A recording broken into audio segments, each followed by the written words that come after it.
At the start of the turn, we have to decide who moves first. To do this, each side will roll a six-sided die, and then they will add to that +1 for every 3 or part thereof. We call these morale markers, but I'm using this hit marker here as a penalty. So in this example, the Americans have no morale markers. The Germans had taken 1 morale marker from the first turn. So that's going to be a +1 to them. So I'm going to roll 2 six-sided dice in a minute. Whenever I do this, the first number will always be the Americans. So here we go. Now, the Germans are a +1 to their die roll for the morale markers, so that the Americans have rolled a 1. The Germans have rolled a 3 + 1 is a 4. Therefore, the Americans have won the initiative, and they decide if they will take first move or second. And they have decided they will take first move. So I like to move my game turn marker up to whichever side it is that got the first move, so I'll know. Now at this time, it's the start of the turn. The U.S. have not used any of their artillery yet, so it's all still available to them, so we're not going to worry about that. The next part that they would go into is they're going to check for reinforcements or shattered units. Now I'm going to open up a window right now called the Allied off board. However, I've discovered that that will not show on your screen.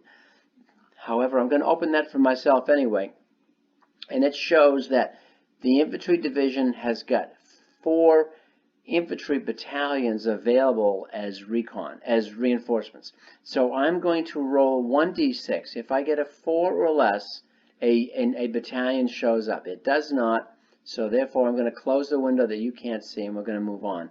So no reinforcements have arrived for the Americans on this turn.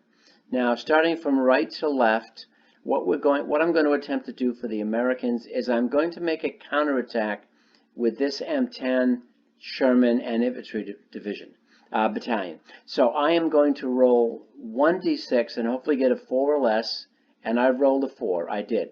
So they're all going to move 2. 1, 2.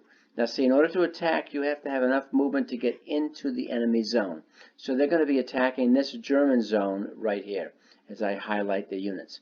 Now, in addition to that, I'm going to attempt to move this infantry battalion from the town to the side to join into this fight.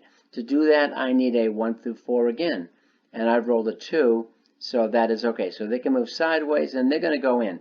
So now we have got 4 total battalions attacking 3 battalions right there. Okay, we're not going to worry about the combat right now because we're still in movement phase for the Americans. So the Americans are going to hold here. They've got these guys defending here, and we're ready for that, and we're going to check up here, and nothing at headquarters. We're going to move over now to